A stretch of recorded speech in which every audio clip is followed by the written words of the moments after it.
Құрметті оқырман, баршаңызға сәлем. Бүгін біз сіздермен өте дәмді әрі жылдам дайын болатын сметаник пісіретін боламыз.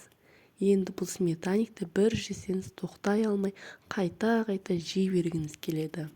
Ең алдымен ыдысымызға жұмыртқа, оның үстіне қант салып араластырып, артынша сары майымызды, сосын ұнымыз бен қопсытқышымызды қосып, жақсылап жұмсақ қамыр илеп аламыз. Дайын болған қамырымызды тоңазытқышқа 20-25 минут қоя тұрамыз. Ол уақытқа дейін біз начинкасын дайындайтын боламыз.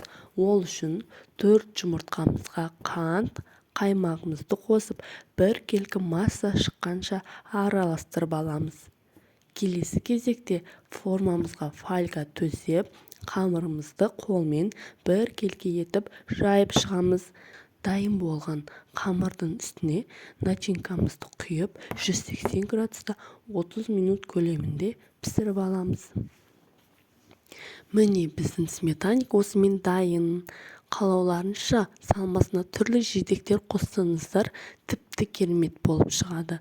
Рецепт ұнаса, лайк басып, каналыма тіркелуді ұмытпаңыздар. Баршаңызға рахмет, сау болыңыздар.